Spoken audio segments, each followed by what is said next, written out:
سیوم به طهارت نماز خوانی، بعدم به یادت بیاید از سر میخوانی. اگر به طهارت یکی میشود انسان که به طهارت نماز میخوانه، بعدم به یادتون کی زد از سر خوانیدش، تنها گذار باشید. یکی اگر امام به طهارت نماز خلق خوانه، بعدم به یادش هم کی زنه، دیگه خلق نگرد، نماز خلق درست شدگی است، خودش علاهیده نماز خوانه. اگر همین حالت در کسی که رخ داد، صورت مسئله همینه. چهارم، سلام کردن را با زبان ثوابه یا بده است؟ سلام کردن با زبان هم افضل ثواب، با دست هم افضل ثواب. شما سلام با کسی که از برادرای مسلمانتان سلام میکنین، خوب به دست سلام کنین، خوب به زبان سلام کنین، هر دوش از سنت های پیامبرمون هست. در هر دو اونها شما البته ثواب میگیرین. پیش از سوال آینده را خواندن، بعضی برادرها شکایت میکنن که گویا که ما در حالت سلام کردن به اونها اهمیت نمیدیم. برادرای عزیز و گرامی، خداوند همه شما را مغفرت کند، شما را بازم انصاف بلند دهد.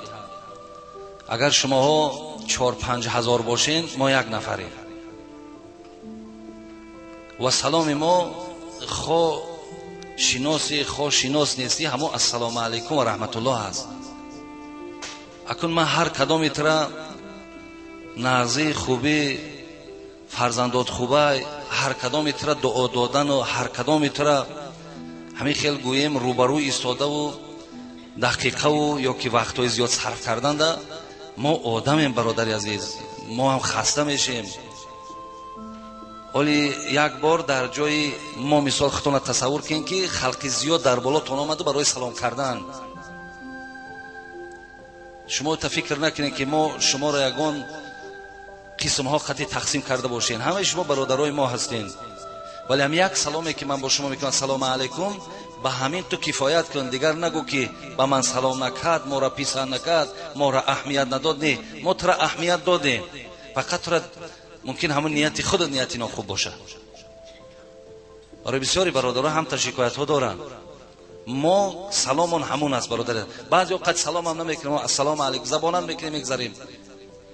برای این شما اینها دا ملال نشوین. بسیاری از برادرها تلفن تا نمیگیری، بس حبشینی تو تلفنی ما کم بغلا هم بگی، ما را هم پیسان که آخی برادری عزیز، من یه روز اگر من هر ماه تلفن معلیش میکنم، هر ماه همون ما آدم با قوت گپ زدن به همه ندارم، هر روز همین زنگ آخی باور که قرار نیست. خیلی بچه ها میدانن اینجا ده همه این قطعی سوال جواب کردن، همه اینا با تلفن جواب گفتن.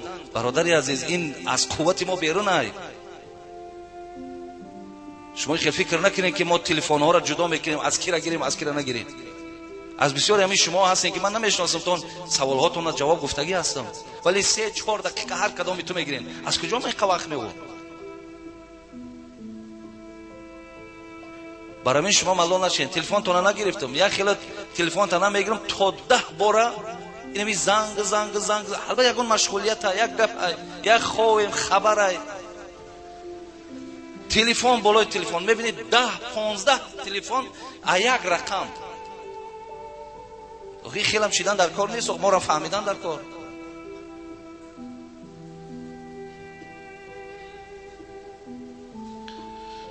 خب سلام داملا حاجی میرزا، با سوال من جواب دهید. من یک مرد نامم فلان گفتگی یک نامی ته غیر کتابی داشته است، در پیشانی هم موی سر دارم، با موی سرم اگر سجده کنم در نماز جایز است یا نه؟ جایز است، چی که پی نداره. موی سری تو سجده را پیش راش نمیگیرم، فقط با پیش تاقی و پیش سلقتی اگر ما سجده کنیم که پیشانی هامون نرسد، اینشا کراهیت گفتند.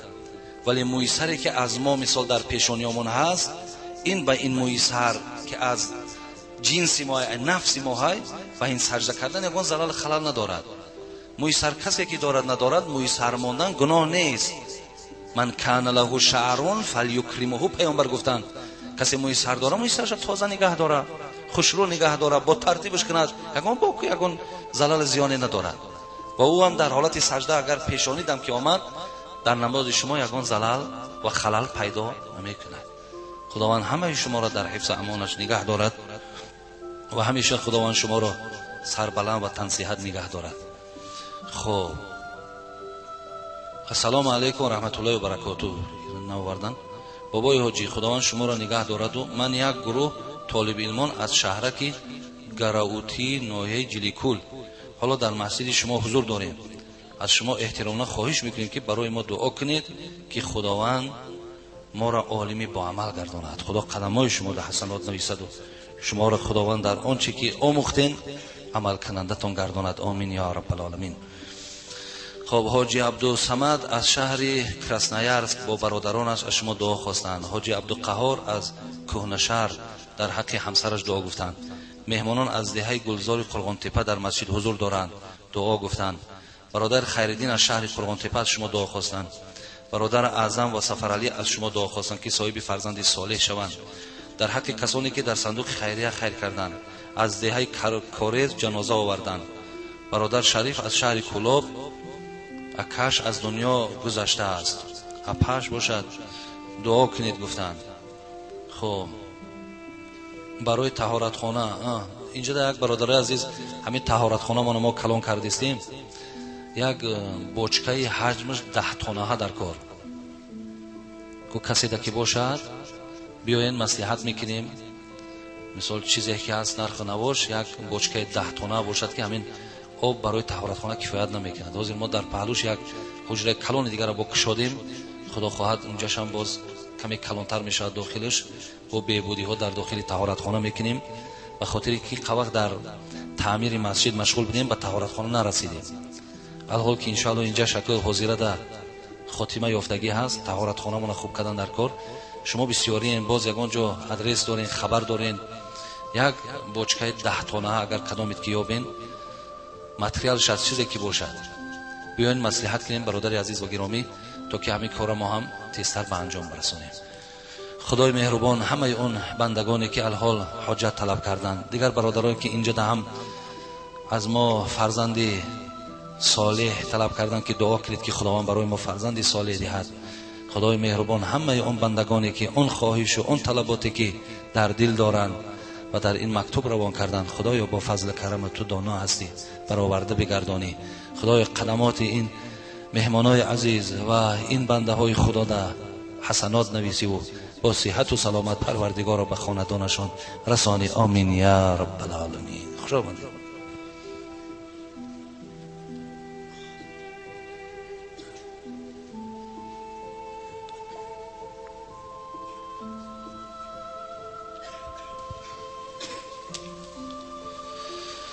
الحمد لله الذي بنعمته تتم الصالحات وبتوفيقه تتحقق الغايات، والصلاة والسلام على البشير النذير والسراج المنير سيدنا وأسوتنا وشفيعنا وحبيبنا محمد وعلى آله وأصحابه وأتباعه إلى يوم الدين. أعوذ بالله من الشيطان الرجيم. والعصر إن الإنسان لفي خسر إلا الذين آمنوا وعملوا الصالحات وتواصوا بالحق وتواصوا بالصبر. بارك الله لنا ولكم في القرآن العظيم ونفعنا وإياكم بالآيات وذكر الحكيم. إنه هو الغفور الرحيم جواد الكريم علي العظيم السميع الدعاء.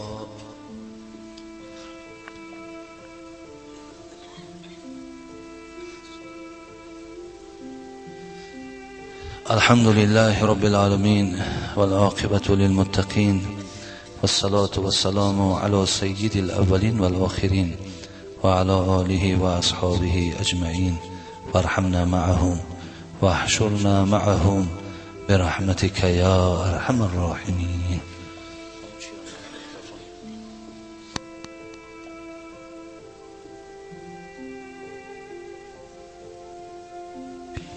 قامت الصلاة. الله أكبر الله أكبر الله أكبر الله